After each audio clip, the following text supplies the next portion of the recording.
Stolar till Björkjell, EM Asfalt, Hjälp, KBH, DEH, AP-bilar, EJ-maskiner, Kjellman, Colorama, Toyota, Följebjörk, Framhöjd, Strikt, Isito, Pier, Navia, Rokel och Företrädare. Ja, så färre och att bjöda dig välkommen till F-fotballdardist här av Svangaskärre och det är vi 8 sjönde av hemmavälle och måste li det till TP av förare. Liuppställningarna till följande och det kan liuppställningarna tja. Vi 8 först här är det Ragnar Lindholm som är i målen, utlagare är Jokvan I. Hansen, Otto är Petersen, Ari Johannesen, Mikael Pribylski, Johan D. Højgaard, Jan Inge Petersen, Christian Anton Andreasen, Pedro Tarancon Anton, Olli Olsen och Carlos Quintana Herrero. Och bunchen är det Fröje Sigurdsson, Edvard Blé, Johannes Hansen, Albert R. Johannesen och Esmar Clemensen. Vänjare Potgulason. Det blir till sådär man är där. I Malmö till Lejesvän Predrag Markovic som fyrhjul spelte TP. Utlagar är Absalon Eliasen, Signar Olsen, Ragnar Johansson, Teitur Justinesen, Salmon Beck, Albert Ado, Teitur Olsen, Heine Mikael Mortensen, Kofi Appia och endemde Adama Goye. Och pensionärer Havar Albinos, Eirikur Magnus Larsson och Hervé Din. Och vänjare till holländske Robert Rolfsson. Och har spelat nu i cirka 2 minuter. Vi åter så finns det ett frispark ut I högra skyet. Har läggat långt över det. Christian, nej, kvar det som är fram framme här. Det är Olli Olsen. Vi åter så vinner bollen åter utanför fältet. Littan så igen inne I fältet åter. Till Jan Inche så är det Sharon, Mikael Pribylski som rör 21 skottet. Men Peter Markovic har inte större trubbelagar att bjärka här som skott någon. Lägger han roller för fötterna av Teitur Olsen. Fram till Atlantis Salmond, men Piotrus kommer mittlom, Jan Davor. Över till Ari. Och Ari missar han över till Ado! Fria chans! För på man missar han! För han attor med mamman så detter han och frisparker givet till Piotrus. Oj, en kicksare här, en hel kicksare från Ari Johannesen och Albert Ado blev pura frujer, men tycker han är kanske grovfullt att han inte fick skott andra bollen. Slapp ända fram vid mannen och så vet jag som om bollen flöktos där center att han för han fick han inte ordla visser fram om sig så han kunde få skott och så var Malvern helt ju få foten av så åter och i sin ivrig hade få bollen åter så gör han en frispark att och gör det frispark mot Malvern och så överlevde Björtrus här så här första runt matchen TP. Olli Olsen hinner mena vi måste backlinjen felakt en för men vill blockera över sen här av Teitur Olsen och så kan Peter Markovic komma ut och bjärga. Men på vägen att han har cirka 30 minuter så blev alltså en rymmar möjlighet till gästerna att förare. Men det sporde så inte en målborsrur. Och hatta man göra friare samspel I Mivärden chap. Jag tror vi ser. Vi skulle få några på sjön. Jan Inche lite bollen fram till Carlos Quintana, driver in I banan, kan göra skjuter. Jag vet inte om han vill blockera över. Nej, det var han inte.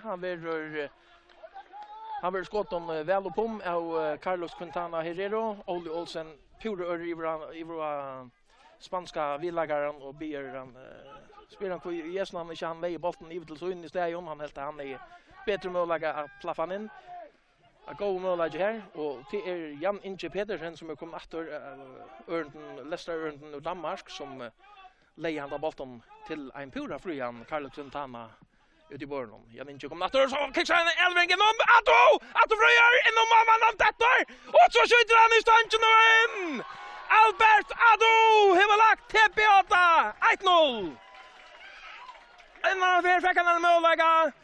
Hesvernar Sveigan inte skott om det var omräppet han attor miste han bollen attor om sig och inte fick han fram om och skotta men Hesvernar ett där lever lägger 29 runt I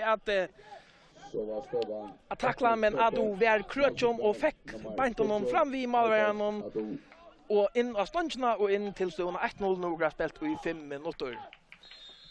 Och nu skulle det akkurat till att rosa Jan Inka Petersen för att han var kom att Danmark och spelade en goa Elring fram efter och Janne till chans att jobba i Ottrus och i till samma i sida så kicksar han en för sig en full Elring atrom och ta ända så vi att TP gagnigt där och fick skorra på skjut.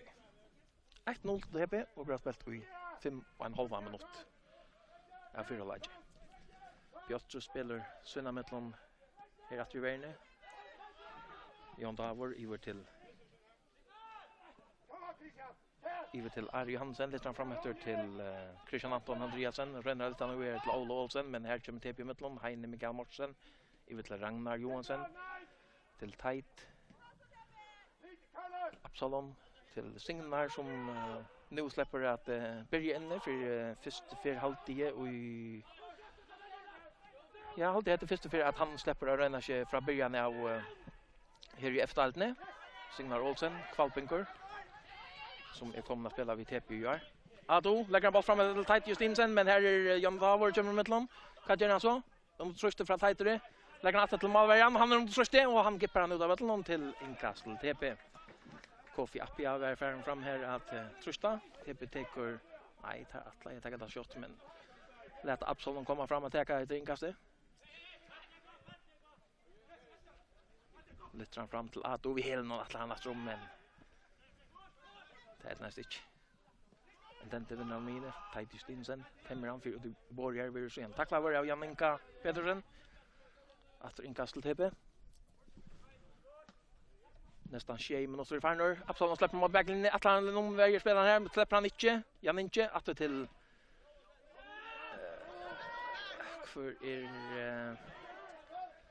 för hästen här. Vet han nummer 19. Jag vet inte. Jag vann i Hansen. Lite Jan Lanka boll fram efter. TP här nu. Så jag känner där till att få han ut av ett någon inkast.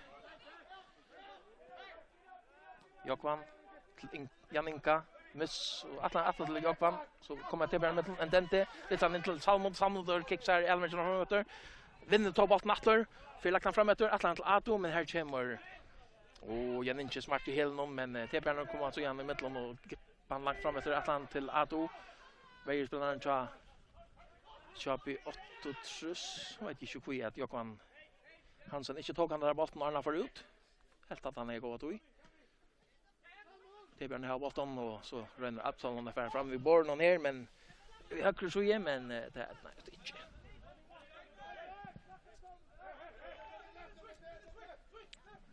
Gott vi än. Gå och heta kaffe måne och i kuldan här uppe att svanga ska det. Absalom Eliasen Vingasnon. Det fram till Ado vi hade en atromsche att lära finna Tait Justinsen men här kommer jag inte Jan Inge Petersen att till Jon Davor tripplar här för på Tait Justinsen och så igen lägger han att till Malverian. Farlo spel här.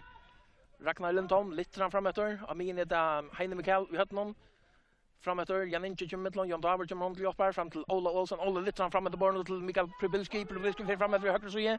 Det var Ragnar Johansson i hölnom för helt motor så i linjen så igen utfordrar han in mot det. Alltså inte utfra. Ragnar förnyar detta shortlum lägger för vänner. För att här två är runt här är Petro Tarankon men skottet honom till är central håll hjärta och för är gott Petro kom och har spelat några minuter och stod han är 1-0 till TP och Tamo kom efter gott och väl 30 minuter.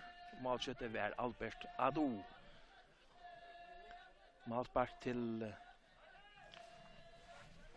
TP Predrag Markovic som är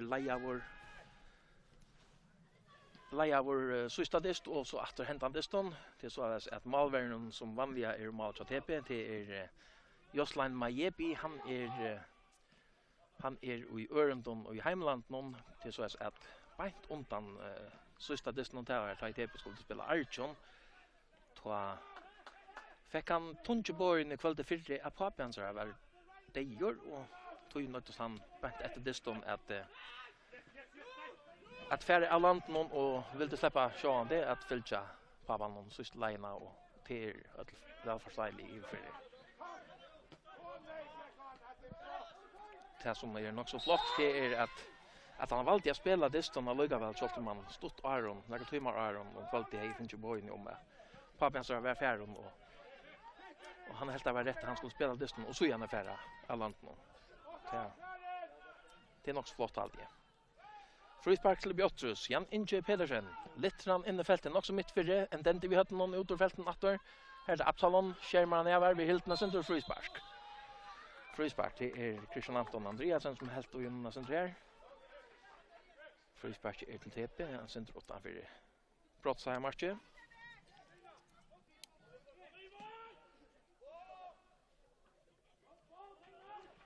Littran var helt framme vid vänster så är Kofi Appia utfordrar. Fyra mot backlinje. In i fälten nu, ut i fälten attor, vänster sig av. Attor till Ado under truschte, attor till Ragnar Johansson, lite grann så är han in i fältet. Här är så Christian, nej, han heter John Davor. Vi hade nå fram till Carlos Quintana, lägger han attor efter till Christian Anton, fram till Quintana. Vi truschte här Absalon en frispark till Bjottrus.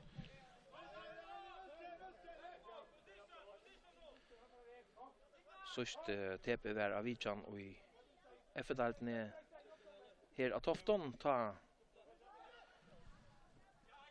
var eisne stod han så läs att TP 8 1-0 mål skejt Rockve Johansson vi en sera flotton langskott här ute i högre suje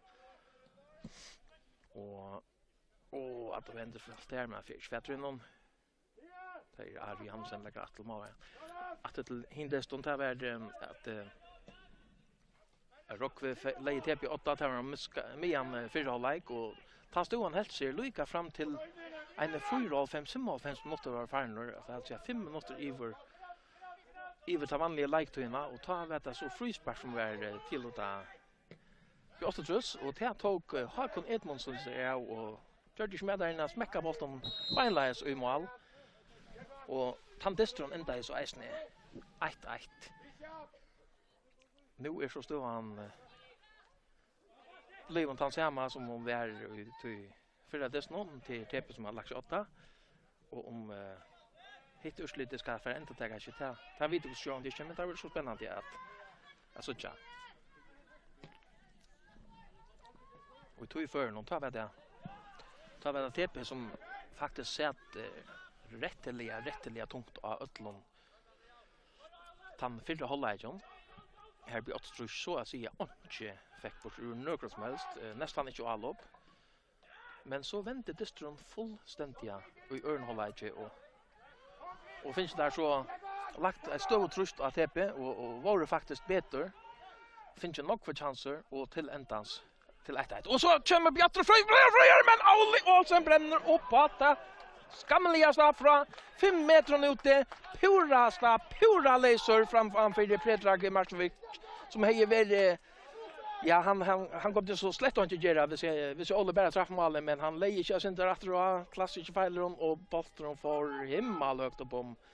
Nu lägger han så trust av Tight Olsen och vinner Bjottrus ett inkast av center tätt upp på hotmanflagge en 5-6 meter kanske från hotmanflaggen ute i högre suje men säkert en chans till Ola Olsen och Bjottrus nu och har spelat nästan 14 minuter där för läge. Så han tog en 1-0 till TP. Så ränner där sig en inlägg och det är ett nice stitch. Han får ut av vattnet till målspark till TP. Där signar Olsen som miste bollen här ute i högre värje så i TP. Får fejla av bollen och han får ont den och så gärna fick Bjottrus möjlighet till att lägga den fyrre. Så ska de ha lyckats hos vi en dente. Spyr kvui Kader Afat. Han helt att en dente brukte tog till klisterbomben som är runt om sockarna här som har genererat dente och Signar rönner bort framåt till Absalon. Men Christian Anton Andreasen kör också till mitten. Araga Bratta vet att han nog mer men Tight Olsen till mitten fram till Appia. Appia har en den Nej, här var Ado framför sig som läs Salmon Beck, att till Appia, i till Heina, lite affärer med bein här. I till Absalon kan göra han, Atlas ser fram vi Christian Anton, ta släpper han tog inte. Så typ om man missar när Amine vinner ta åttor också happy. Till Petro Tarankon som vill vara vi att han blev skumpare center och att av frispark men det säger Eiler Rasmussen domare att det var inte talan om. TP hur bollnen och den det fram till Appia mot mässan att till den det så fram till Ato utför där Atlas fram på i Christian Anton men han är bra i där han ska lämna långt undan om för att släppa för fram vi vill det ha frispark på stunden men det har inte varit talan om. Christian Anton skärmar han väl där och jag hade inte Ado här några möjligheter den andra bollen upp och han säger om man slapp förbi kanske fiska efter en frispark. Piotrus med bollen fram, Tighter Olsen fram till en dente under trustet för att 5 ner. Piotrus gärna komma långt fram att trusta här och så är Sean det plus 8 för där. Appia rönner ut för där och fram till Ato. Ato tar Salmond visser. Ragnar Johansson till en dente. Salmond, dente åter fram till Ato. Vänster men han har folk rytten att ta in här. Jag alltid att det är Otto Petersen. Men Ado för så lagt han att till väglagarna. Chatepe. Tighter. Salmon Doramine till Heina lite så ända fram till Atlant Ado. Men Otto är där. Vi hörde någon fram till Pribilski missran. Och så är en Tebjörn som är koll. Appia hade jag. Men Salmon då vinner han så igen. Det blir 8-0 sen Roto spelar. Christian Anton lite fram efter. Olli Olsen släpper sig upp här, men Christian Anton vinner att Ramine ut mot höger sida till Mikael Pribilski catcher han sätter fyra alldeles så igen inom Atlan till Carlos Quintana, men TPN kommer till Heine Mortensen fram till Salmond, en dente till Ado. Ja, där var helt upp i min i höllen någon. Heine Mortensen, Atlan ut och bor till Absalon. Christian Anton vi hade någon i mitten. Absalon vinner han fram till Tight Justinsen. Så igen är det Heine lite så gärna fram till Absalon catcher han har Jakob Hansen mot sig. Dribblar för på i tvärman så här. Lägger han till Salmond att till vägarna men här kommer åter Jakob Hansen i mitten. Ivetsul Appia här i för det och vinner så är att Atlas spelar åter men så igen kommer på åter i mitten. Förfärligt rot där så rändar på han åter vägarna. Tighter Justinsen driver ut mot höger sida. Smäcker han över det men här är målvärden klarar Arne Atto släpper att pricka den om mer. Jag Ragnar Lindholm är världsson tar ju Tighter smäcker till mot den närmaste stånk. Att det där en 13-14 för när pricka den om värna jobb Östrus men det var onödigt och så är det att Östrus hej placerar sig också gott här och funkar vart för det. Tebjörn Rönnakar Attor, Amine, Heine, Mikael Morsen, Leiter ut och Falcha spelar fram Attor. Ombestämmer inte, Attor mot Värjene. Värjan så har vi också ständigt nog så långt uppe. Och det är nog så farlig taktik att ta i en av målsutläggaren om Eitor Albert Ado. För han är kvickor som jag vet inte vad helt ohånaliga kvickor. Och han kan shot göra sitt allt av Onkrar just då här. Nu rör TPN långa sen fram till just Albert Ado. TPN upp mot Mine med Hermes Salam, Christian Anton. Han missar han så igen åter i till TP. Albert Ado kommer helt att Ramina hjälpa till. Lägger han så igen långt åter till Signar i målen. Nej, och försöka. Det var ju nu han kör han åter till Predrag i målen. Tighter Olsen. Ragnar ut i vänster. Appia till en dente. Heine Mortensen till en dente efter. Tippern släpper spela Mine. Absalon attlar han fram till Ado men attar för igen. För Fätrin någon där. Piotrus är när synna mitten är att ju värne. Jon Davor. Fram till Petro Tarankon. Attlar han fram till Olle Olsen. Tarankon attar till Malvägen. Att han har tippern var kommit mitten. Jon Davor kommer till mitten och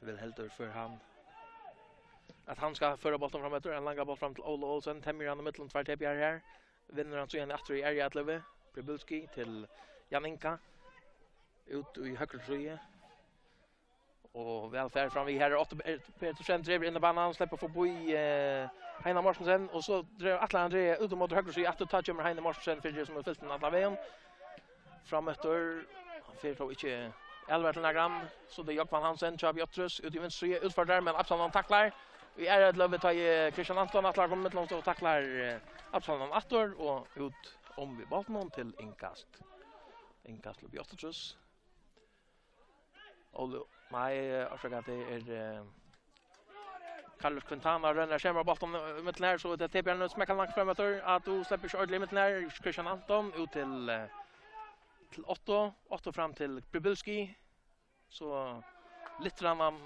framom i höger så alla till sin Scholz fram vid Ragnar Johansson men det är ett nästa stitch sändningen och långt och ut av till inkast och han har spelat i nästan 21 minuter ja för halvvägs och stod han är 8-0 till TP Signar Andente fram till Ado vi tröstar över ta bollen Absalom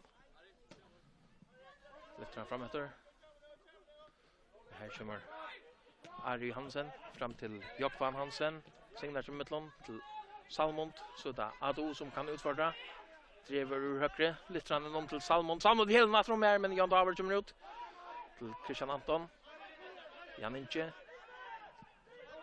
vi tröstar samman det här från Kall frispark. Jan Inche kom efter ur Leicester Örndom och så för jag tror att i målskyttan som vi är från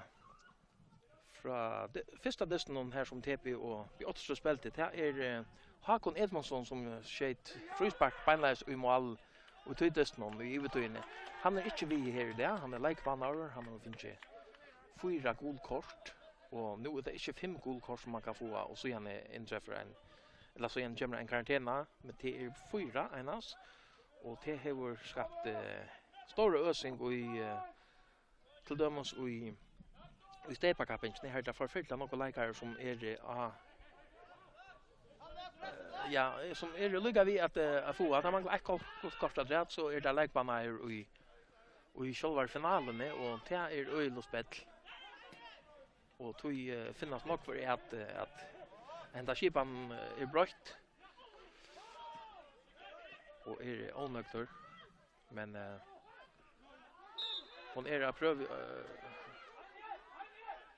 och en rundalare först för i år och så gick det att för efter med att ta i kappen Leo och så finna där om vad det friast att göra framöver Salmotor för en kort 2-29 och jag hade tolkan vid hånden men Ayla Rasmusson sa att det inte spelar slappa Korovier så han kommer Otto Pedersen Atlas fram vi här och han vill så fältor och Salmonte och frispark är till Piotrus det är ganska något 20 meter fram för Mina ute i högra sidan Jan Inge Pedersen gör klar att ta Listran tar snitten om till Carlos Quintana Peter kan ut Oha, en chansor. Hatta var faktiskt en bjärging från Predrag Markovic. Quintana blev frujur att han blev snitten om och skottet från Quintana så sitter. Det blev snitta av målvärden som kom George Bryan som mål och kom ut ur målen här och bjärga i en 100% chans till Björtrus. Men domaren sa inte att det var målvärden som bjärga igen. Han sa bara att bollen får ut och dömde målspark till TP. Nu dömer han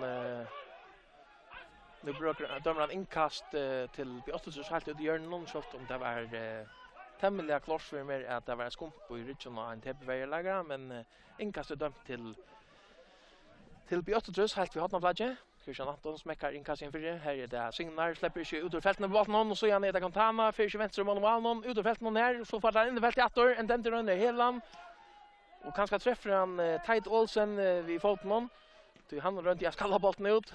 Björtrus rör på bollen i fältet men här är Ragnar Johansson vid Höttman och så är det han Salmon Bäck långa boll framåt till Atlanto men här kommer Björtrus i mitten sända långa boll från vägen ner Brybulski är dømte til å være i offside-posisjon ute i senterkjemmer. Og til å være Ari Johannesen, så sendte han bollen fram etter. Tog frispark til TP. Her brente jo en av løte, og en rimmar mulighet til Carlos Quintana. Frispark innlegget fra Jan Inga Petersen ble snitt av Ujar. Jeg vet ikke ordentlig hvor det var, om det var Christian Anton. Han kom av en TP, og så fattet han beint for føttene av Carlos Quintana. Tog så et trekk. Og måtte malveien og rent jeg chippen vid trådene. Men han kom beint av axlarna av armen og Predrag Markovic i TP-mannen og så klarar han att bjärga TP ur häsar stående. Jag tror han rönnar på bollen inom vägarna. Pribilski atlan inom till Quintana. TP har kommit långt. Tait Olsen tvatchen i och tackla för att få eller blockera i.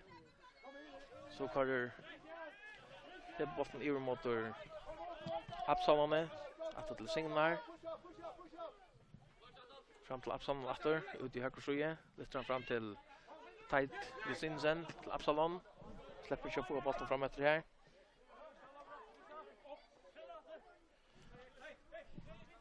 Sex och 20 minuter färnor stod andra en 1-0 till TP. Tait Jusinsen. Halt ut i högra sjöje. Littran är någon fältet. Här är det Salmondor som är ikke ordentlig for fædre noen, ferden helt ut i vinterstrøyen, legger han så igjen etter til Ragnar Johansson, litt i feltet, hvor er her? Tait Justinsen, nei, her slipper han ikke fram her, det Ari Johansson i høtten noen, og utenfor feltet er det så TP-rønner for fædre etter, men han får ut av til noen til innkast til Bjotteltrus. Christian Anton til Ari, til Ragnar Lindholm, i Malmö. Jan Davor. Sån spanske bakgrund Pedro Tarancon och ut till Ari Hansen lägger bort fram efter till Ola Olsen. Atlar in om till Tait Olsen men vi tacklar sen till Signar Olsen kommer runt till Joppar fram till Heina Mortensen. Ragnar Johansson ut till Endente. Fitt av TP fjäpparen är annars kommer norr det fylgja linnon, det var annars vi är sen dra tås in av bolchen om tja av Facebook bolchen om tja TP här som fjäpparnar skiftar år om hur så inte och så är det att kanske att det var så fire askar till utdesnar men tjänst inte är det jag alltid är lugga vi att det lugga vi att TP är när är i betal av askarplatsen. Endente att till Signar. En edition ta helt blenda ja fotbollsspel och så här Svangaskari. Börjar som bollen av mig nog. Signar. Plats fram till Absalon lätta färra av foton till Christian Anton och utav ett långt inkast. Fram till Ato, vi trustar, Tait Justinsen jobbar någon att till Ato, littran så igen är helt ut vinst så tror jag att han till Appia, men här är 8-4 fram till Pribilski. 8 in till Tarancon, till Jan Davor. Littran fram efter Atlant till Ols, Atlant Shovan Ola Olsen, men sen det är alltför långt och Predrag kommer ut ur Malmö och bjärkar lättliga. Tripplar så igen ut mot höger så igen tar han upp han över pressar av Ola Olsen. Lite han över så igen till Tait Olsen till Heina Mikael Mortensen.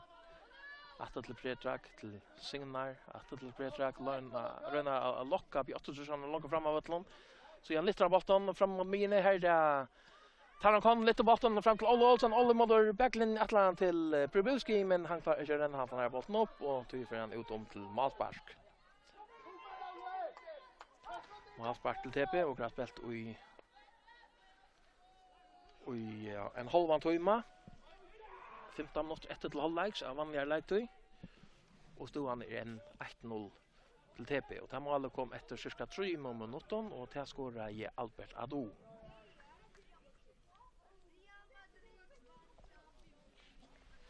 Nu Inkast til TP her ute i venstre side. Ragnar Johansen teker det. Fram til Appia. Atter til Ragnar. Salmond. Atler han en omvei nær, men Appia var ikke. Så det Ragnar Lindholm. Litt sånn framåt mine. TP er vinnende først i Atløy, men så er Jan Inge kommer midtland. Pringer fram til Christian Anton. Christian Anton vil trøster. Fyr lagt han ned til Talankon. Nok så feilått atter til Jan Davor. Atter til Malverjan. Lindholm. Litt sånn om mine. Brbulski vi hatt noen over til Quintana. Jan Inge misser han, men Ari Johansen er om til Joppar. Til Jan Davor. Atter til Malverjan.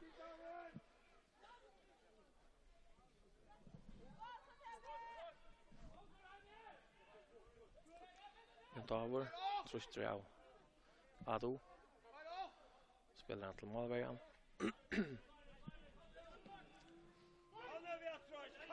Signar Olsen, Hermansson Olsen, vi hade någon fram efter.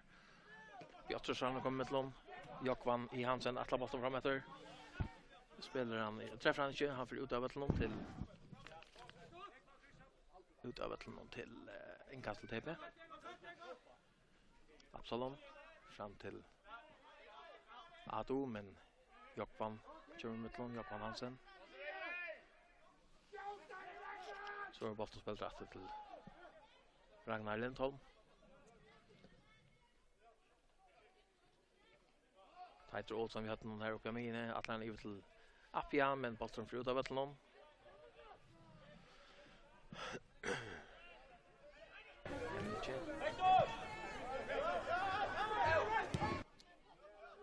Talankon till Lindholm. Till Johansen. Littran fram efter. Mittlån tvär TPR här. Mittlån tvär backar. Absalom. Vi tröstar Christian Anton. Lägger han efter till målvägen. För han fetter en annan brut. Där gör han.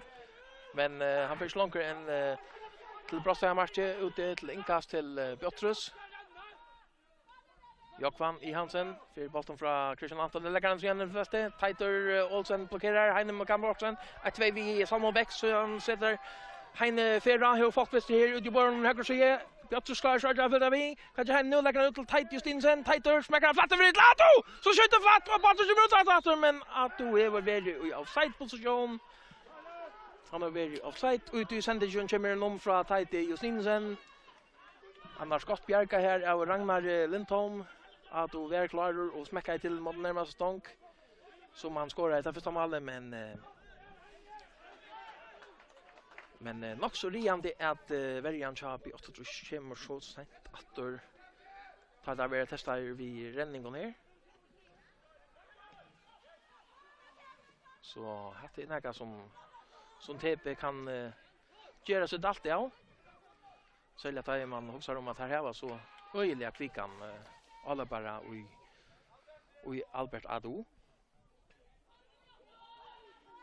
Det är så vinner vet jag Heine Mikael Mortensen som förde bollen nästan från Miar Engnar i Holve och lycka fram till Brossehamarske här så han sände en goda fläta sändning ut om till Tait Justinsen som var kommen fram vi och så måste ända vi att Albert Ado fick skora så sätta mål där. Jag tror så just runt igen. En skott runt något så långt utifrån men det här Predrag inte Storvis trubblagar Appia fram till Ado. Vi hade en till Salmon tränen väl ner höger så till Tait Justinsen. Tait kvarter han utfordrar alltså där. Hever inte folk visser så igen kommer Absalom om Joppar. Tait vänster och Dante till Heine utborg till Absalom Littran så igen för det. Här kommer Appia. Nej, är det Appia? Jag hade att det är Appia som 2-9 runner för att skotta. Men träffar inte bollen. För det är inte han 2-9. Amin väntar Quintana ser hängs där fram på i tredje lägare Littran så igen inom vägen Atlant Olsen. Ole Olsen driver ut mot höger sida. Hever ikke ordentlig folk visser her. Taiter Olsen er bant i hullen noen. Ole fer ut mot Hasselbladen og så er det innkastel TP ur støvn her. Okej. Helt annars att det var Taiter Olsen som fick hända bollen ut men Bäj Lenjeberg och domare var pura säkra i att det var TP som åt andra bollen och Olli Olsen brakade i kyrk om det helt så det är nog vara gårdag. Men nu hade så vunnit sig Bjottrus här när har vunnit sig 1. Hotna spark ut i högre soje. Christian Anton Andreasen ska göra sig klar till att ta det hotna sparket. Nog folk är färd fram vi. Jon Davor kommer eisen in i fältet nu. Så för hotna sparket kommer in för det. Det var lite. Sen drar ut från Jon Davor här med bollen fältet in för Probulski som backar för förspelaren träffar han Charlotte och för en spann vid så in där i vänster så är för Malmö. Och har spelat nu och i 5-3 till 6-3 minuter nästan så cirka 20 minuter efter att vanliga lagt i fyra läge och stod han en 1-0 till TP.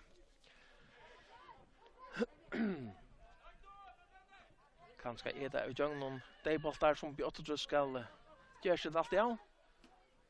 Att så öll för den första och tar kommer också tätt på häsvärnar. Absalom över till Heina Amine. Över till Ragnar i vänster sida. Drev för på igen fram till Endente. Atlan halt ur och höger sida men här kommer Bjottrus när mittlon och One sending att vinna till Björn Amine.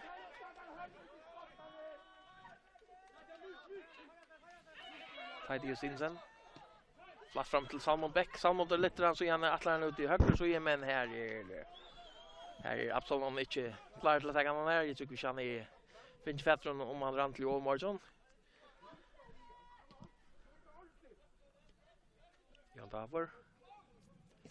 Lite fram till Ola Olsen. Men här är Titor Olsen hur lyser det här och vi trustar men för att sparka bollen bort där.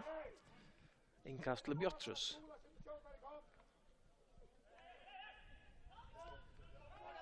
Där tycker jag att 8 att till Jon Davor, 8 fram till Ola Olsen. Prickar någon att han till 8 med tryck chans för Fedrin och nej där gärna inte. Arne bollen för ut till målspark till TP. Tar Röjna så att spela sig jag någon. Vi har ett nästan kontor och tar det ändans bästa var efter frispark från Jan Inka Pedersen som så gärna blev snitta. Vi är i vet inte hur det är som snittar han, men det enda så vi att Oliveron, den spanske Carlos Quintana Herrero, kom att standa pura laser och bäst en fantastisk bjärging. Och så är det att Quintana laser, men han har varit i offside-position. La innan för Signar Olsen här. Ja, en fantombjärging från TP Malberganon, Lejesveinen och Predrag Markovic. Förra i att Bjottrus ta Jaunai. Det var Mian Fyrlaik. Bollen spelade fram till Ado. Och mittelbein Jakvan i Hansen fram till Tight Justinsen. Prickar vidare till Salmon. Kan han släpper in och vägen så man kört låt att till Tight Justinsen. Tripplar åt över fältet. Prickar nu till Ado mot backlinjen. Smackadell! Och Spurskan och så är det Tight. Nej för alla. Salmon the back. Vi hade någon. Fyrlagt till Bjota 2-0. Nu går Mankla. Ja, kvätan i 20 minuter av fyra halvlek. Ett förfärligt tuttlingar med mål och en affär sjåvande Albert Ado är involverad var som Lajos Titor Justinsen som fick dribbla sig fram att Salmon the background pressar sig Young Salmon det blev verande här framme får inte attra mina blev verande in i fältet och så igen kunde han sätta hött i Ardotoron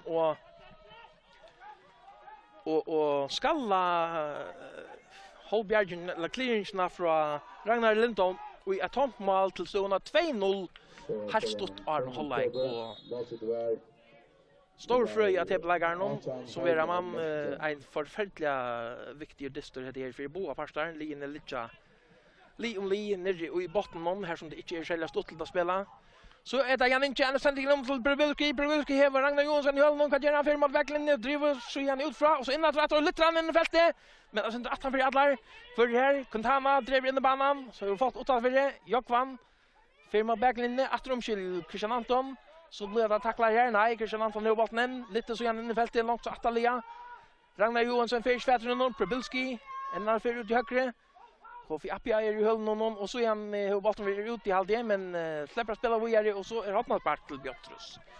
Hotna spark till Bjottrus ut i höger sida.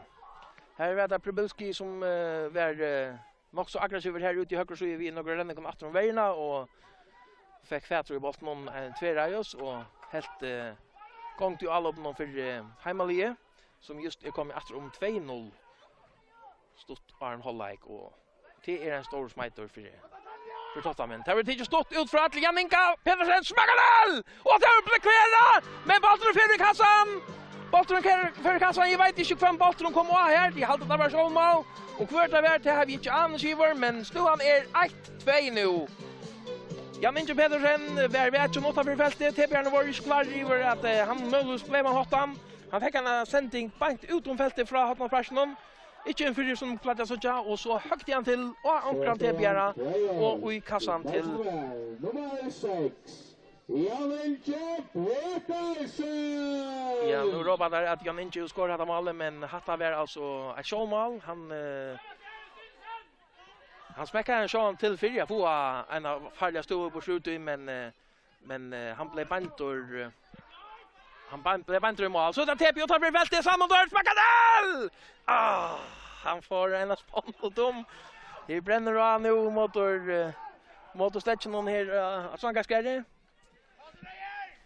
Vi återstrus här min kommunen och så gärna för TP all upp för att få flera mål. Stående är alltså 2-1 till TP.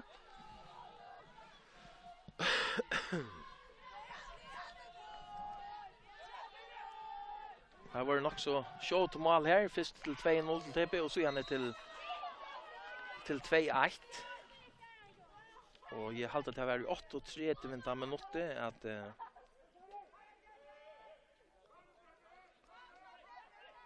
att Salmon tar Beck skorar för TP till 2-0. Och så gärna vet jag i 1-4 minuter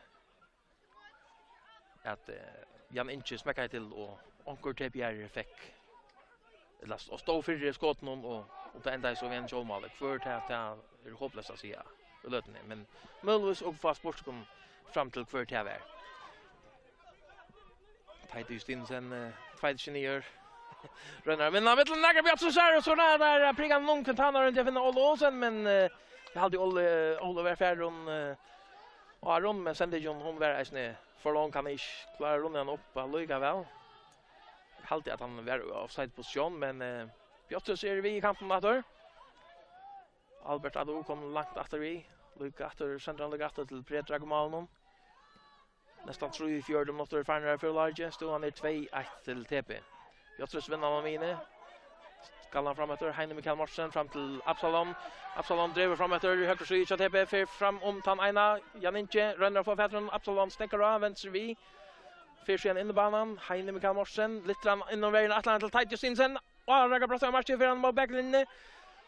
Han är en man och målser här. Absalom kommer hon till Jaspar. Kan göra så. Driver ut efter. Långt upp mot mig inne. Heine Mikael Morsen, littran in i fältet. Här är en dente vid hötten. Fyrsen Temaldon och Jon David här. Så för att varje man så kort. 8. Ut mot mig inne. Ragnar Johansson så TP fram till Appia. Appia driver mot ja så där. Madar frispark, han får kort live, spelar går vidare. Olli Olsen, klart frispark som han fälter av Heina Mikael Morsen och gott kort. Men alltså frispark var Aron. Det blev då inte dömt. Det var Appia som blev skumpad ut i att han skulle smäcka till.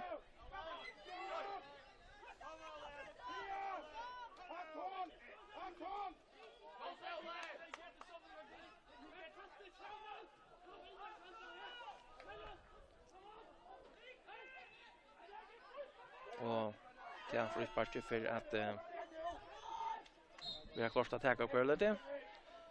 Ari Johansen, littran ut mot höger sida. Här är nog folk för fram vis. Det han ut och är ut höger sida till Pribulski för en fetten Arna Frut. Ja, det gör han. Han har Ragnar Johansson mot sig. Littran så gärna flatt fram till 8. 8 till Saran kom och så där Pribulski om att släppa in mitten här. Skumpar sig i mitten med TP:arna och få väck. Signar också fram till Ado. Ado vad gör han? Hur folk som kommer redan vi ser. Driver ut efter mot höger sida. Christian Anton för efter honom men Ado har bollen än för fram efter höger sida. Så Jan Inge rönner att 2-9 att tackla men Ado glei av tacklingen. Miste skott från. Men man ser så ett inkast helt ut Halt ute vid hotnaflagen. Nej, det är ganska 20 meter, 15 meter från hotnaflagen om. Araga Brosta i matchen. Absalon Eliasen. Flatt till Tite Justinsen. Ut till Absalon efter lite grann i fältet.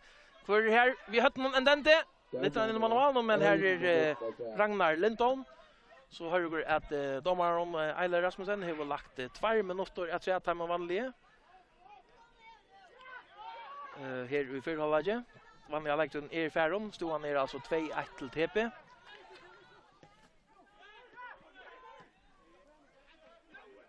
Absalon här ut höger sju för TP. Driver sen in banan flatt över om till Endente utanför något mitt för Endente kvadran. Atlar lite han ut i höger sju. Nej, Orsaka vänster sju till Appia. Kommer i area Appia lite så långt in i fältet. Adolai Brof så fett bollen bant för fötterna av Jokvan i Hansen. Fer ut mot vänster sju. Manglar folk här framme. Lite han över till Janinka. Vänster fram till Quintana. Christian Anton för den framåt för en sändning från Quintana, men här är Signar Olsen för det. Att till Malbergan Predrag Markovic. Lite framåt mot Mine. Och så är Holläger här vid Svankaskare. Stod han 2-1 till TP. Och Aron någår färre att stäcka för ett stäcka. Ja. Tackar vi er.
Ja, så vi er klart å begynne Anna Holleik her av Svangaskarre. Det en utskifting som framt i Holleiken, og det TP som framt til utskiftingene. Ut færon Signar Olsen, Signar Hermansson Olsen, og inn i hans verste Eirikur Elendersen kommen. Eirikur Magnus Larsson Elendersen. En fammeninger innenfor en kvalping. Det stek hovalet. Og så det TP som startar vi å sende en langa sending fram etter vinstra bord. Jag tror att jag sparkar borster men träffar inte bollen och det är snutt Kofi Appia här framme i orangen och center. Salmon Beck vänster hängslig här och så gärna med Strandland. Så är det Talankom som smäcker han fram efter. Här är orangen Pjotr så det heter Olsen lyfter fram till Appia. Vi brinker ner till han här men här kommer Probuski i mitten och för skärma bollen ut till inkast till Pjotrus. Det ska långt efter och att lägga själva sina några meter här men det vill Eiler domaren inte vinna ju. Långt efter attack. Det är tepli utan den vanliga Lisha Baron Rockva Johansson som ender utanför vi skia. Och ta mäster mig vet om center och så satt talan om ett kärst tepli. Det eisne talan om ett kärst Björtusli.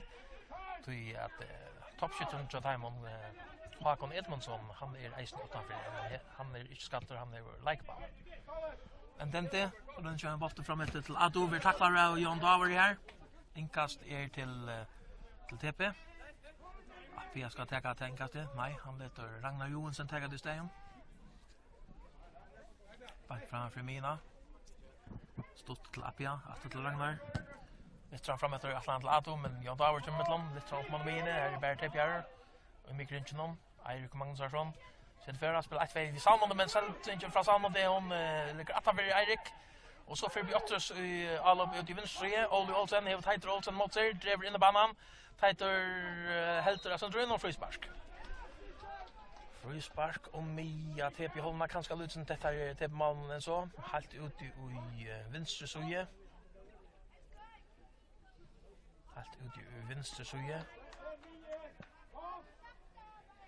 og Christian Anton Andreasen skal teka hetta her frisparket. Ein med over til muren og TP. Så for frisparket at vera tikje. Litt der Max Atalia i felten her en dente vi hadde noen. Og der feltet for Bjørtrus har vunnet i andre bollen. Så litt der han inne feltet her. Så ikke en mye leikere tja Bjørtrus kom inn. Så ikke at her har markeret noen utskifting. Vi også skjønner få han inn i feltet, men Tighter Olsen i verden og sparker han bort, og Arne Ivan kan teke han i malen, sparker han ut av Vettelen. Bjørtrus, der har vi skiftet en leger inn til Esmar Clemensen som har kommet inn, men jeg så ikke enn hvor færren ut.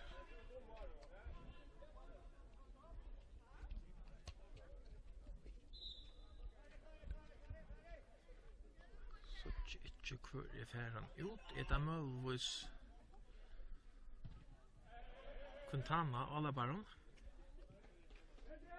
Det ser såleis ut.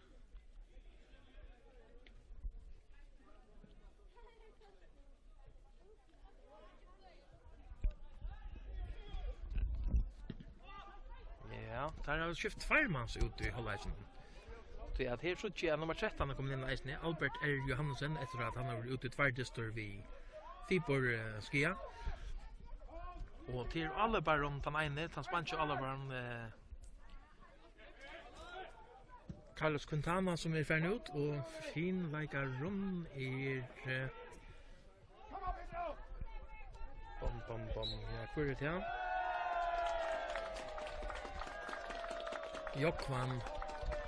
Jokvan I. Hansen og Carlos Quintana det færdig ut, og inn det kommer Albert R. Johansen og Esmar Clemensen. Och för TP här är Eirikur Elendersen, Magnus Larsson Elendersen kommer in och han kom in för Signar Hermansson Olsen.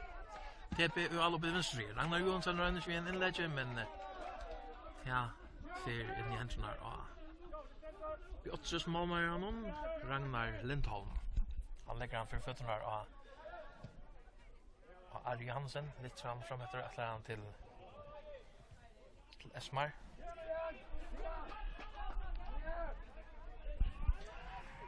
Och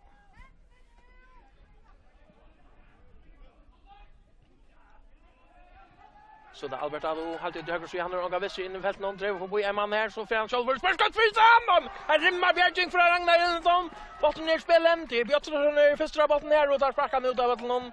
Det var Otto Petersen som kom till hjälp här men Ado han är alltså loose hamrande farligör. Nu har man Eisne TP fjäpparna som kommer alla vägen norr att stola linon också fitt kommer Havn Eisne eller norra fjärs som halt. Men helt nog för ha vi smyrle i morgon. Så jag hörde ju Aron Diston. Björnsson det får bollen fram efter här med bollen från ut av vattnet till inkast. Det blir en kvar så mellan rätt i vägen Tight Olsen. Evert Ragnar Johansson. Vi trustar av Pribilski. Och så missar Ragnar Pribilski till färra in i motor Olle Olsen för shoulder den igenom. För prins igenom. Fintar Tjujanon. Och skårar! Mikael Pribilski ensammatlar snutter Ragnar Johansson som gör fel.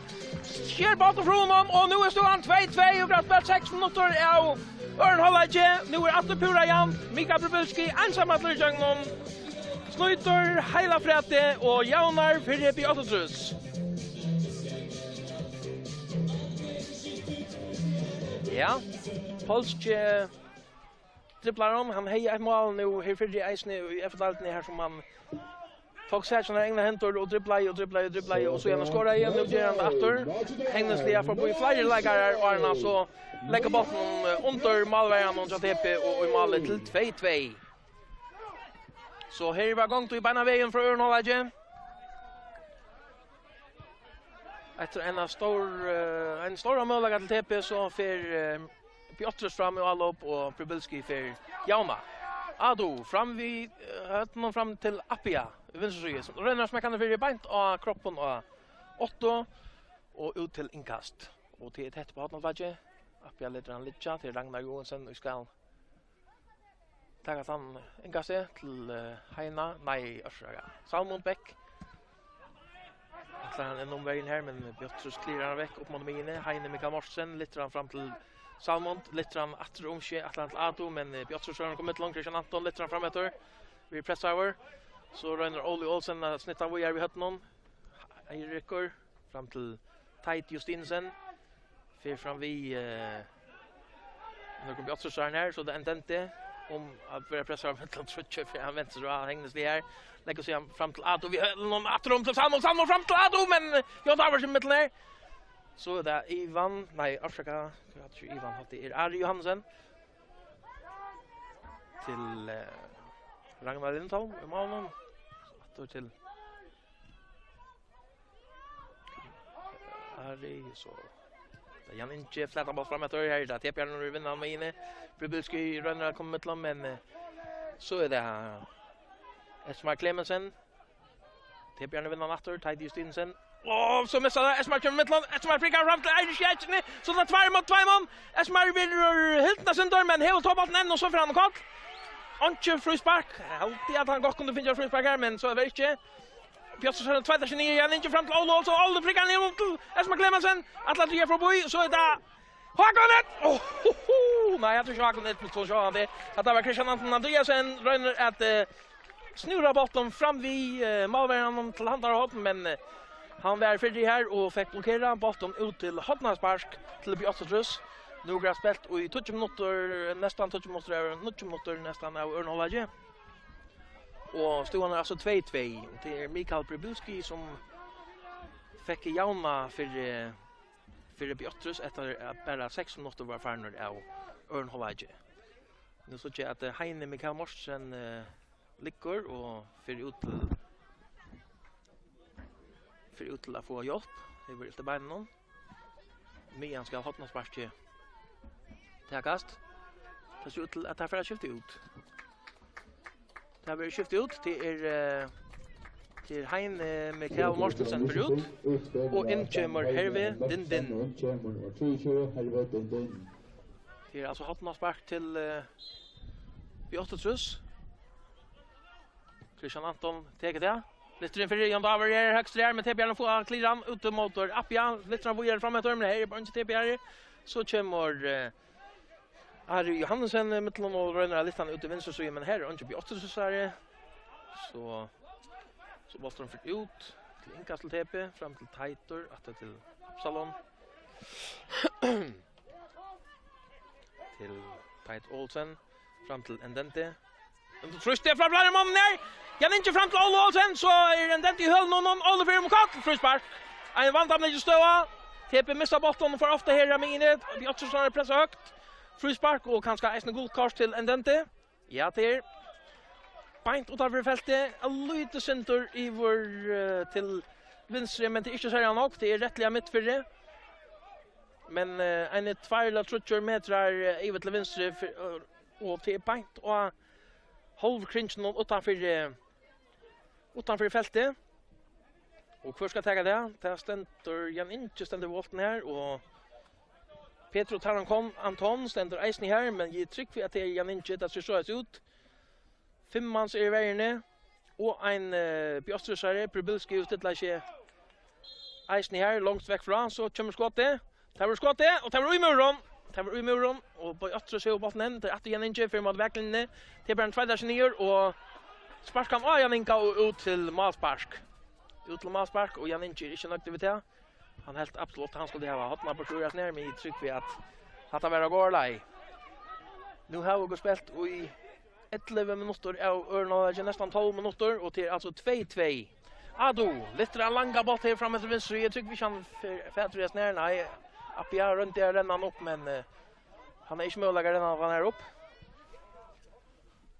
En kast till Björstrus. Det sitter folk fram att pressa.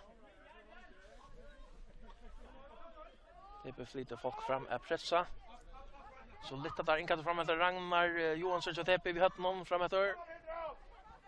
Att då ränner vändan här. Sedan spelat 1-2 vid Appia.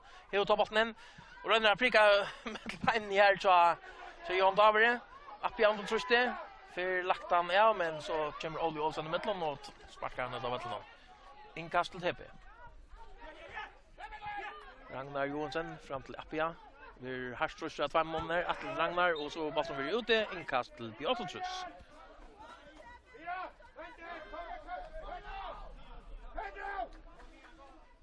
Och Gullason. Bröland Jansson lägger där. Så han är 2-2. Så är det Esma Clemensen som var och maskor här bant. Fryspark till TP. Eirikur att till Tait. Över till Eirik Atter. Björstrus är öle högt och pressa nu. TP är fram efter till Appia. Vi brinken över till Ado. Så är samma pressar högt så är resten på Atavi och det är det som TP rönder att gagna utan nu. Ado fram till den alla går på till Salmon som sparkar med har blockerar och Teitor så igen ner för på vädren men Christian Anton för korpat fram till Ari Johansen. Så ränner han fintar sig för i Absalon Eliasson så TP men bollen är ute och inkast. Salmon till Absalon. Lite fram till den väger ner väl där vi lägger han out den ut till Tait Justinsen lägger den i fältet en gång då var vi fötter ut ur fältet åter en dente åter till Eirik och lite fram åter till den vi hött någon över mot Appia ska bringa någon till den kan jag så han fröjer han smäcker till men han vill tackla över och ge halt i han isen i hur är offside ja där han brukar klar för det. Vi har och att prika renna nog mer med halt kanske sändningen skulle komma sen drar hon så Movis blev han inte Bruslauer offside vi har så stående. Jon Davor. Vi tröstar av Ado. För lagt han fram efter här i högre sida. Atlantil. Han som kommer in. Clemensen. Så det är Prebilski. Och i duell vid Appia och Ado. Prebilski helter i beinen och tja Ado. Ja, där börjar för dig. Det är gott alltså ja. 2-2 är här av Tofton. Mittland 2 lig som ligger tungt. Ut i när ju botten och i bästa altne. Det är ju orda men B vill jag ha 2 nej 2 bro. B vill ha 4. Tror du? Kanske sälja hemmalige eftersom där här var hemmavöll och eftersom där är jag sönder 18 för hinline av 5 stycken TP hur notche samma vi AP som spelar hemma mot UF där och Skala som spelar i Guntadal i det. AP Campron mellan AP och UF börjar först klockan 4:15. Och det är ju hårt näga eller jag vet så i hårt om näga är ståe. Nu blir det så att snitta ett inkast vojar inför det. Jag bara snitta utav vattnet till målspark till TP. Björtrusarner har varit tvärmans fast i framme. Esmar Clemensen och Olli Olsen halt framme vid Brottsheim matchen till TP. Markovic lyfter fram efter Mine.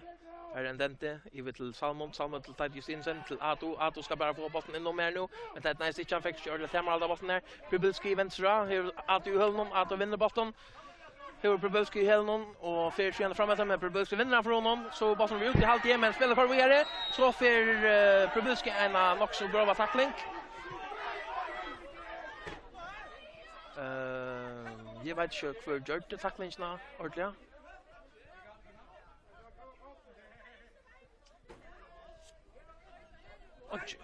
Inte frispark. Eller vet att han frispark. Jag tar det ganska ja. Prebilski fick en Bacalora. Jag inte sure för TP har gjort det. Bant under terrassen som går stanna här uppe ja. Upp i Åttrushusen någon. Så ganska det.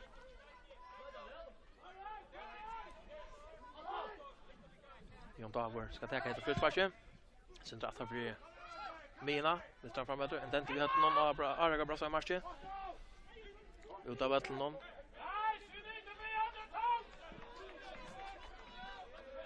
En kast till Björtrus. 8 tar fram efter. TPR får hade Johan. Och tar fält inte att Heite Justinsen. Attlar han fram till Ato här ute i vänster sida. Björtrus får han ut till Esmar. Esmar runner ut för det. Heite Olsen mitt ner för blockera. Utom till Hatlandsmark till Björtrus. Lovely är ner Snär Luttle Alabaron eller alla kände lägaron Esmar Clemensen Chabi Otrus ser ut att vara också unkor.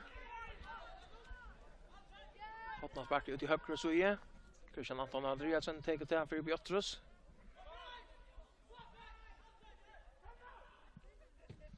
Flatt ut fra så är här är en go runt fra Janinka Pedersen.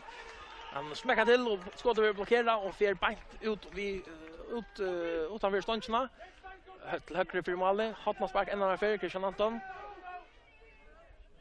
Joshua Klaram. Så kommer det. Det vinner väl det chippen för mittfältet den som för lagt vi hade ut till Appia Magla folk lämnar framför lägger fram till Salmon prickar vi men här är en frälsande touch mittlund Chabi Ottrus. Jag alltid hatta var Albert Johansen som fick förra för och det var rätt gott för Björtrus att Heidi Justinsen var rättliga fröjer ut i höger så här vid han fick han ta prickar fram här.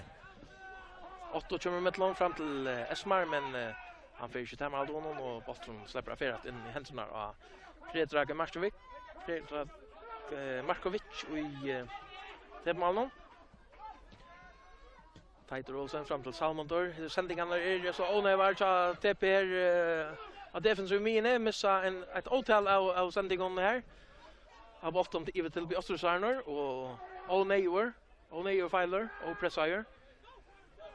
Så det är Ato här ute i vänster, driver fram efter. Hur fått väster ute och bara om borom, driver själv framåt och bakom marken. Så han är centralt ut mot vänster, men här är frispark dömt. Det är Jan Inche som är dömd för att ha häkta Ato. Frispark ur vad ska jag säga, en touch 12 meter utanför bröstet av matchen. Han centralt ute i vänster så är det TP. Muron är stryk över upp. Jag har snär vansinniga skor med någon som domarna skulle bruka nu. Fyra man ser i muren. Det är bjärna stanta nog för här framme. Det är bara Trutcher som är attens. Salmon och Beck ska ta ett frispark. Nu får det komma. Det var Atalia, det var högt. Och det är den som är högst i men han får inte bara bollen om no lockt. Han får svävande uppgivor. Uppgivor i villagerna utom till Malspark. Och har spelat i 35 minuter. Här av Svangarsgärre och ståan är 2-2. Hållaxen har varit 2-1 och beina vi en 6 minuter var spelat i Örnalaget. Ta fick Mikael Prybilski jauna för det. Toftamen. Eirik Magnusson lyfter fram till Dindin. Vi hade någon över till Appia. Kajeran drev mot brassa matchen. Fer får på ett farmas här och så får han kort. Och inte vill dömt. Jan Davar fram till Janinka. Janinka sätter fera. Stäcker av center. Ut mot vänster så är Christian Anton Atlan så igen över till Esmar. Och Esmar släpper en vid Hilton. Och han blir kort. Han blir Hilton och blir kort. Och Eilar är och Bruksla. Korst är till Götlever med kvärsliga korstet. Det vet jag inte. Guldkorst.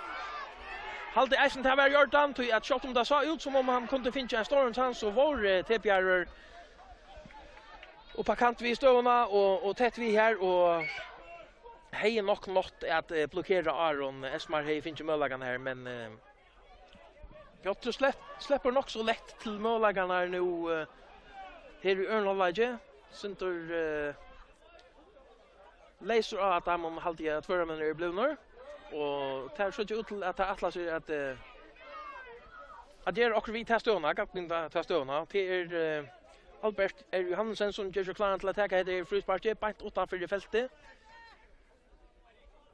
Så är skumt och vi har varit Thomas Eiler. Men muren är stått på plats. Fyra man som gör någon. Fredrik är nästan nökt vi att det är nu. Albert Johansen inskifter i Hållaisnon. Skjuter. Och han skjuter mot närmast avstånd. Men här är Fredrik klarar och kastar sig ner och banar vid. Så han tvåtrar bollen ut mot vänster så till Ragnar Johansson Atlan långa sändning framåt men här kommer Ari Johansson i mitten prickar framåt till Ola prickar om till Esmar är ändå väl vi Eirik är här och vinner han. Långa boll framåt Piotr vinner fram till Olsen nästan Olsen banden Olli Olsen och Tider Olsen vinner han hästvinnar Salmon Beck under trust av Trimon Björster Sarn tar öl aggressiv nu fram till Ado fram till Hein nej Salmon och Salmon sitter för han och folk väster ut i barnen han är mittfältig han skjuter ett kanonskott från Salmon till Beck Sicken ett kanon av Salmon det och han helt honom under i Villagerna Isne ett rimmar mål kanske det friaste oj Oj, han säger att och Oskar Fjälton är fullständigt aggressiv. 8 minuter för nu 3-2 till TP.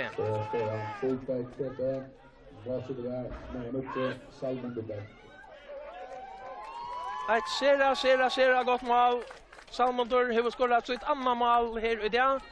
Och vi har vi en skallare och detta mål kan visa sig få rättliga stor tutning.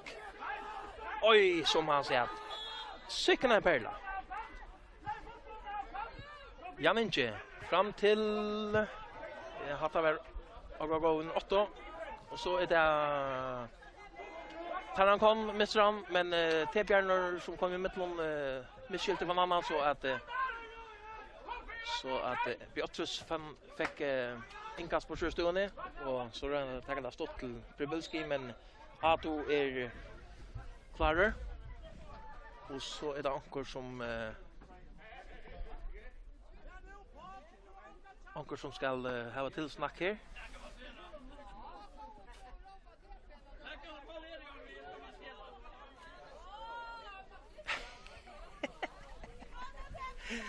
domar och ska ha spray. Han har kanske finns en fiber illa.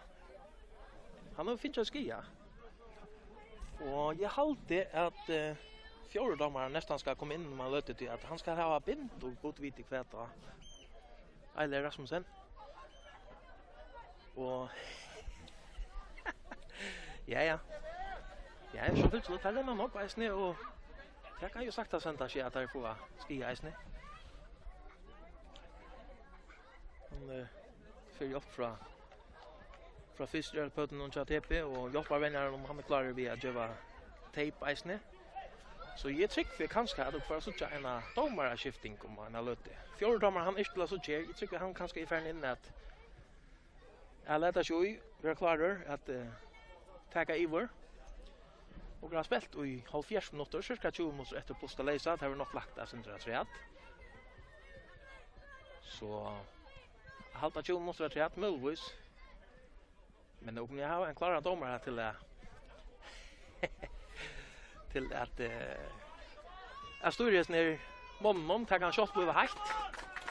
Eller klarar av att natter, gott alltså ja. Det var stort time om helt okej. Här till. Det vill alltid vara någon ståa. Så jag säger ja. Men som alltid tar vi det går lai. Otto, vi inkastar fram efter. Appi halt nej att det var Ato som var kommen fram vi. Previlski utanför igen ränner finns det sjön och så släpper bollen in i mitten här med Oliver så klarar Olli Olsen och inte Ivan hade Predrag Markovic kommer ut ur malen och tar han så han kippar han lagt fram till Dindin vi hade någon framöver men här är bara runt utanför igen här så ränner han renna bollen upp shoulder. Otto kommer i mitten här Otto lägger han över till Ragnar Lindholm fram till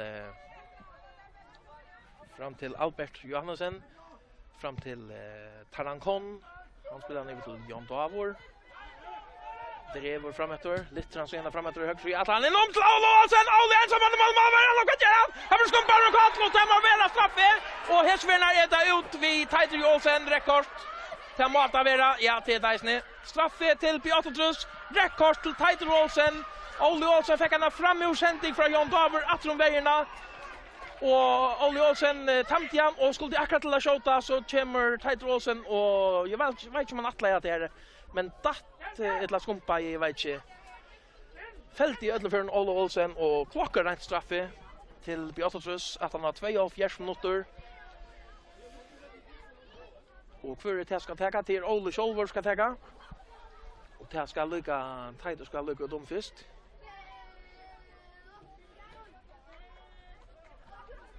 Olli Olsen ska röna sig motor Predrag Markovic.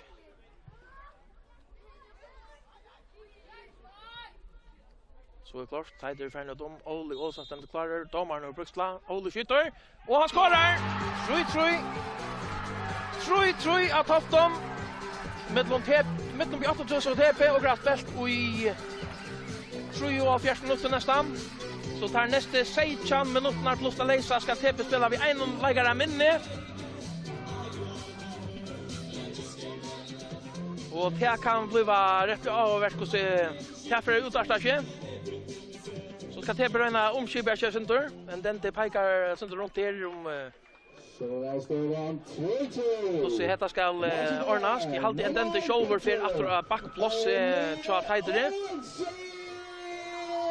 Och jag huxar Ragnar Johansson är flott långt fram av Vonchon med han Appia är kommen vänstra vank med han Kofi Appia är färden åter och högra back så tar bara här bort om jag tror så vi en inkast långt fram till Esmar Clemensen Eirik kommer mittlång fram till Dindin tämmer han här vi tacklar att Heider Stinsen fram till Dindin släpper fram på en man här lägger han över till Ragnar Johansson mittamine lägger han ut till Ato för omkring nu dribblar för Bojaman, lägger han ner och så vidare Jon Davor till mittlån fram till Albert Johansen framom till Olli Olsen, Olli rent vi en den är kommer mittlär touchning och packar han ut av till Hockmanspark till Beatrice. Nu är kommer Louis Beatrice åter. Här luktar blå alltid. Här känner jag sig att det blir när det är starter och färre efter att drepa destom. Hotnarspark ut i venstre side. Christian Anton också ser det efter hästförnar. Lite annan för det. Den dinner Hextor och över Jan Davor men utanför fältet där Jan Inche, Christian Anton lite annan fältet efter. Predrag ut, helt honom. Predrag helt honom.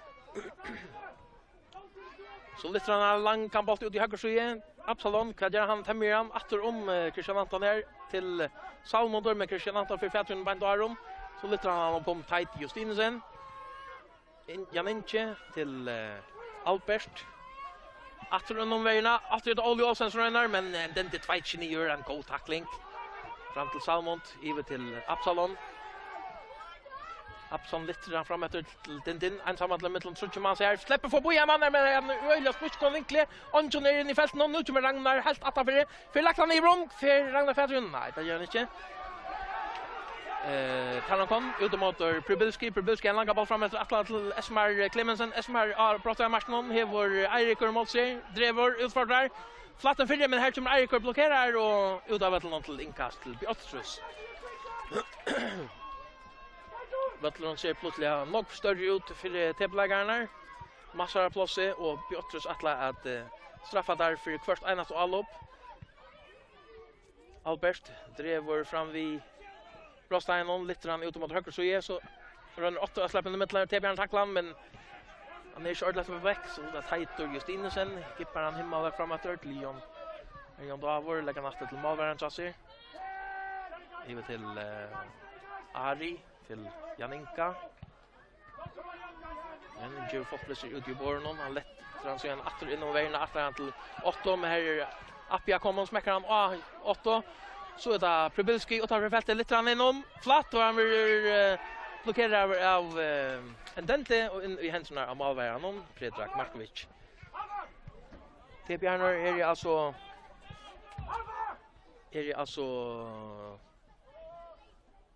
en lägare färre.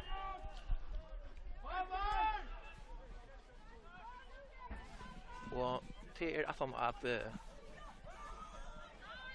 Teitur Olsen blev utvistor.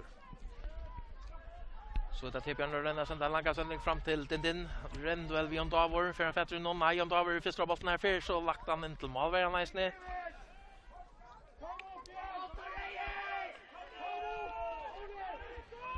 Så Jan Inche för framåt Littran Atlan vägen till Ola Olsen med en dentier här för han lämnar för att romske att till målvärden. Smäcker han långt framåt.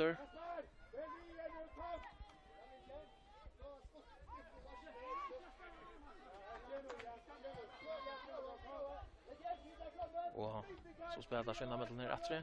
Tar han kom till Ari Johansen.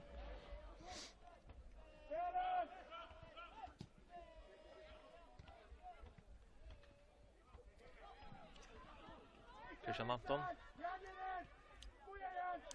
Jan Inche utomotor 8 ut i högerside så för inlägg komma lite fram högt för det. Olli Olsen Hextor men han försvann när man var honom. Jag sänder åt för ut för vänstra målvärden honom. Och nu vill att skifta ut till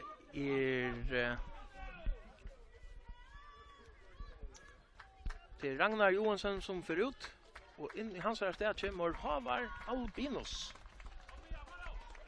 What you think? Utför nummer 5, Ragnar Johansson och inkommer nummer 8, Havar Albinos. Han har inte spelat så långt kvar det står bästa linjen blev Onkor Havar. Och han vill korta fram och här helt fram i allop någon. Predrag lite framåt här är det Christian Anton Temran Amine om missan.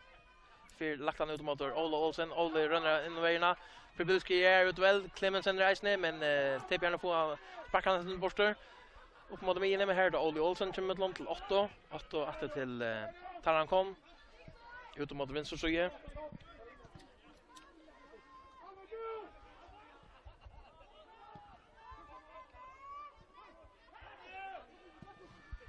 Så lätt att han helt ut i höger sida.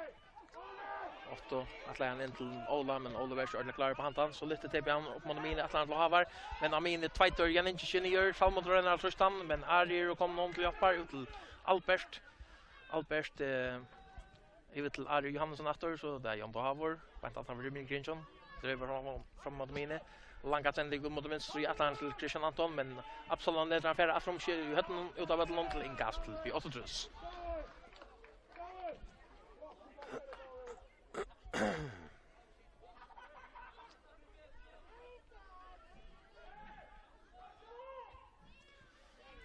Så får det inte. Det som det atla bort ruras ner, bollen ut av Atlant till målspark till TP.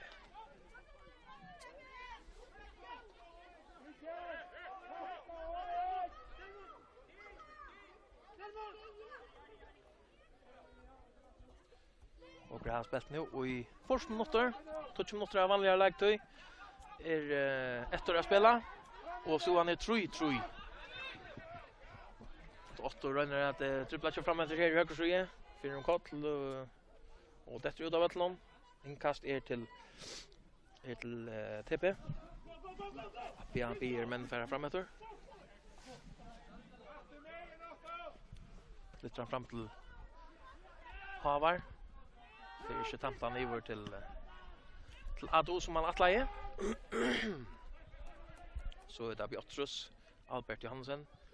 Långa sändning, atlar han in vägen till Esmar Clemensen, men en den till här tämmer han till Eirik fram till Salmond, att till Eirik, så det är Absalon som jobbar där.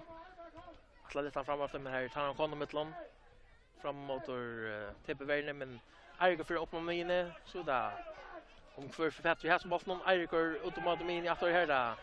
Janinche atlar lite med vägarna. Eirik vi har någon så den dente, gippar han fram mot mine. Jan Davor. Fintar sig fram vi har här. För ilt i benen äsne. För ilt i benen har taktiskt ut av runda på fätren.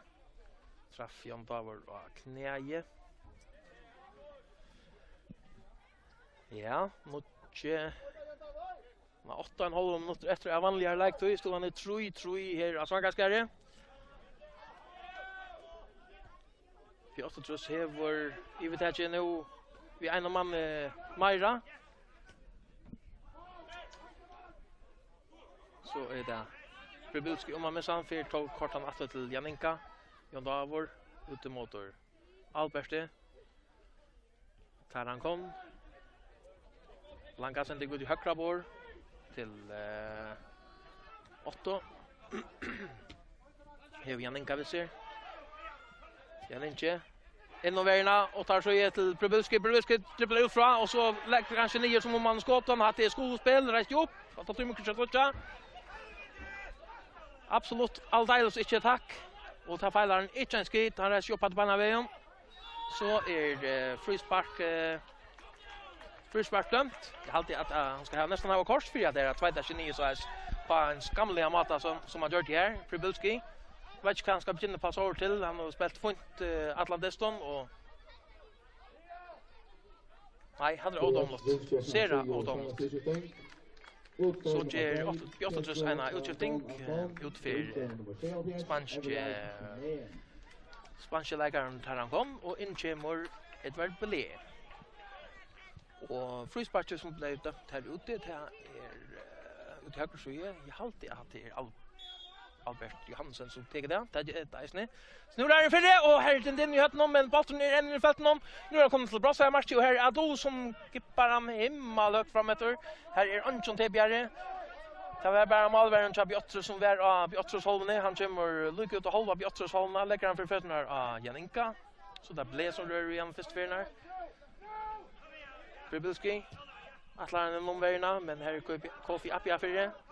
Och den fram till Salmond och Misram över till Ola Misram så gärna till Antebjara så det är Ado för en kort frispark till TP.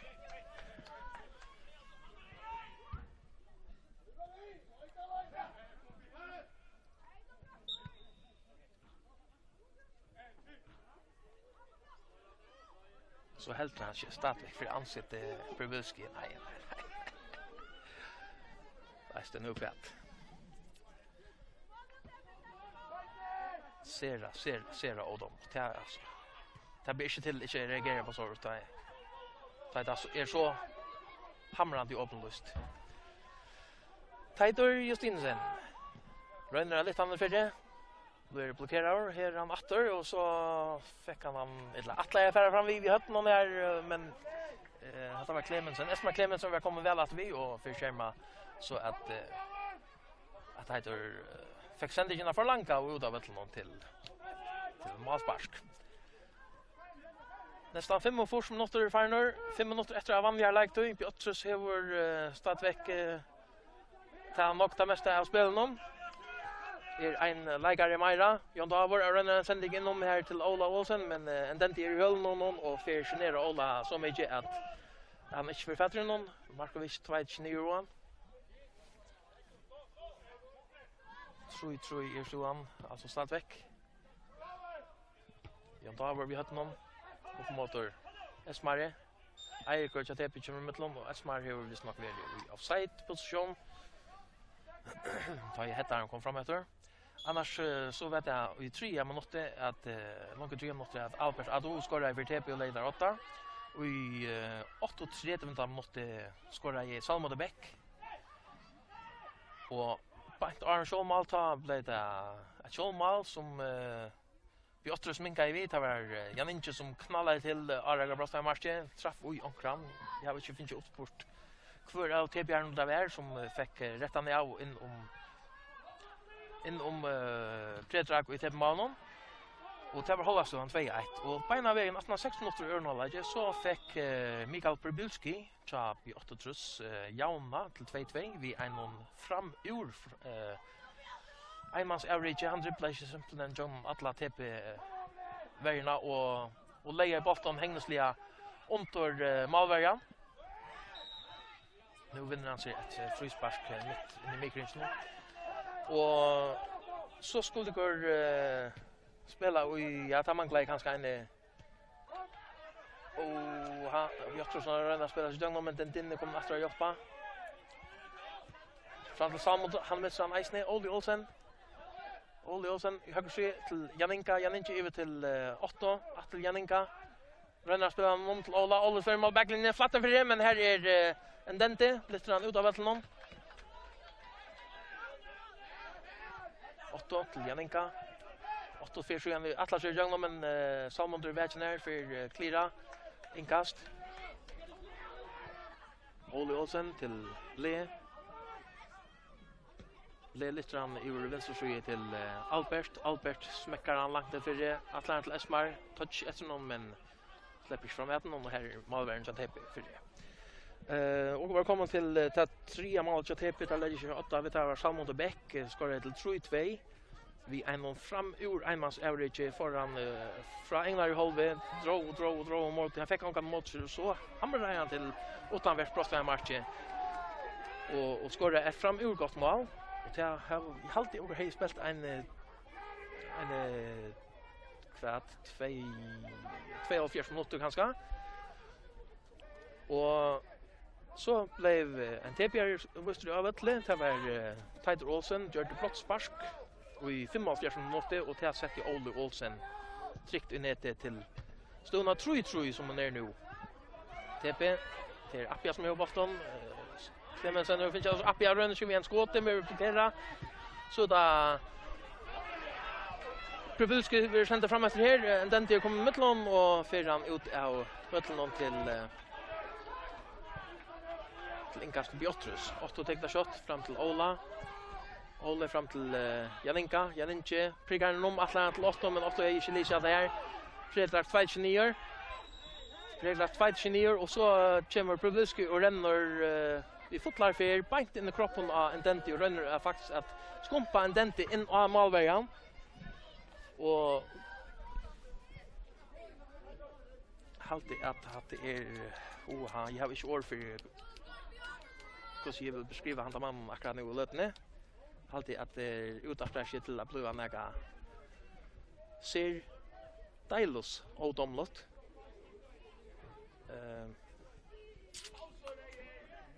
Att det är tyvärr en parter av spelen nästan man brukar i mycket matar att få likarar Mustar av vattnet. Han fick ilt shoulder his för när ligger ödla för han. Och för blue tillsätter. Vente vi fotlar för in i kroppen av Endente och nu får han så på kort isen och till isen pura vart från eller Rasmussen. Gott se av domaren tror jag hatta väl alltså. Ja. Lampers jamar ut där. Fredrik vi får passion lite fram efter. Den vi hade någon fram efter att han till Havar. Björnström mittlon. Ari så där Ble lite fram efter till målvägen. 5 minuter där och Raga Brossa matchen. Ja, då var fram till Ble. Domaren lagt 5 minuter. 5 minuter vi har lagt det att säger stadionspelaren ner. Esmar till Ole och så det Appia som nej Ato 2-9 Havar i rum till Salmond men Ole 2-9 för Fatrin Havar i höll någon men Ole för lagt han att till Ari Johannesson ut till Albert driver ut till vänster Atlas får bo i tight Justinsen men Absalon kommer i mitten här Jasper tight fram till Havar lägger han så till Absalon för renna får bo i man här men ja det är inte alltid ja han fick skärma för det och Ari fram till Ble för mig kanske nu jag folk vill se driver in de mine lägger han så gärna fast fram att de här är den en flanka sändning fram till Ado sätter sig gärna för här i vänster till bara Havar som är framme vid honom driver helt ute Jan David kommer mot honom och så han rönnar stackar honom med Albert för mot backlinjen kan göra så för helt in och smäcker till en björt så så ut om och vinner så hoppas spark på stående rätteliga nog fick han bort ur här halt igen det var inte så nog folk som där kommer fram vid honom hade bära i sin unge Havar Albino som något jag fyllde vi i sin kvika Albert Ado Hoppnar spark till TP och går färd ner in i Ivetyna och som han säger Bart Aron så var det 5 minuter lagt att rätt för utskiftningar och mål och i mest annat och men Alia Vattelnon Salmon de Beck vi hade någon person och går färd ner i Ivetyna inte någon mönster efter att spela nog folk färd fram vi Stående alltså stadväck 3-3 Nu kommer han parti öjla långt utanför Atlar. Tight Justin så vi hade någon inne fält i Atlar med här Ari Hansen lite grann utanför inte så öjla långt bortifrån. And then det inne fält i Atlar så där Björn skallar han ut om till Tight Justinsen. Men Christian Anton kommer i mitten och så där and then det kommer i mitten här lite grann inne fältet. Salmon där ska nej han får inte han här bollen. Malmön kommer i mitten lite grann fram efter till Otto. Otto ger Sjöklaran. Efter till Jon Davor. Till Janinka Pedersen till Ble ser ut till att ta konkur mot henne i Jaunlage för i år här mellan Björn och DP och så är det frispark från Anton Hektar Tidius Insen ut i han ska sätta fyra nu så över and then det finns krampa halvdje så stäcker du jag vet inte vad det efter det här så jag kan ta in eller Ivetyne men det kan inte vara helt vittlan Halvar annan minuter kanske. 2. Inte nog mer än det. Frisparker till TP helt ute i sidlinjerna ute i högra sida. Absalon Eliasen ska ta det. Litter han framåt högt ut mot högra sida.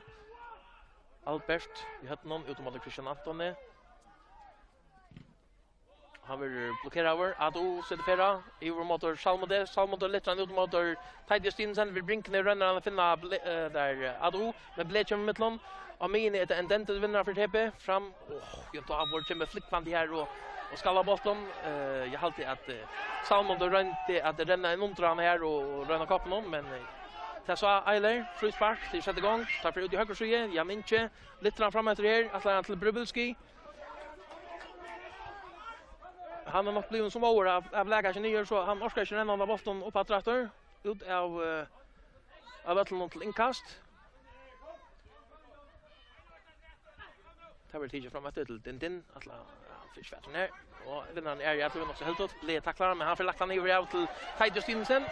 Tighter ensam Atla här mitt för vänster så han stäcker av bli och jag inte Peter helt om Jeffrey Spark har dit shot. Albert Johansen driver motor så smäcker han till fatten för men här är Anton Björn så är det och han får ut om till Mafmarsk. Peter helt Jan Inka här mitt amine och fick en frispark.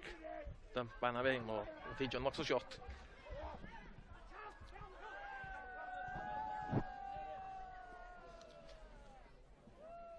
Troy. Här står han.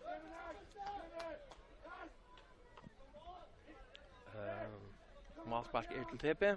Jag vet inte vad det grabbar efter att Toja spelar här. Det kan sannolikt inte vara nog. Det är nog det allra första att gräva nu. Eiler hickar efter klockan. Ännu vi spelat. Den lite av vad är det? Jon David kommer mittlån. Jan Inche lite framåt. Ado kommer mittlån här. Så det är Jan Inche ränner från den vägarna. En Christian Anton värs klarar. Eirikor lite himmel högt framåt. Utom av mine. Utom mot högre suje. Utom. Albert till Ari Johansen. Till Ble. Och så brukslar domaren Eiler Rasmussen distron i Låchon och ända i 3-3. Och det var Albert Ado som skorade efter 3 minuter i TB8. Salmon de Beck skorade efter 8-3 minuter i TB8 2-0. Så gärna var det självmål som TB har nu gjort det efter 41 minuter på Arne Holleik. Jan Inge Petersen smäckade till. Och så är det Mikael Pribilski som har ett framur Eimas Eurik och skorade till 2-2, 6 minuter in i Arne Holleik. Och så var det Salmon de Beck vid en drömma högge ur en kvart, en 30 meter kanske, som skorade till 3-2 till TP. Och i 45 minuter tar fick TP Tait Olsen Wustan av Vettle och Björtrus fick tillåta straffe. Och det sätter Ole Olsen tryckt ner till ändaliga stående 3-3 är det Svangaskäri. Det är ett urslit som TP kanske mer kunde leva vid men hej gärna helter finns det 3 stine men tar man inte kan få 3 så där friare få 1 en notch. Vi har snarare så halt jag att ungefär säga tack för att kom här av Svangaskäri och vara åter halt shot. Det får jag liksom det. Konning ta det över. Tack för det här för och höras.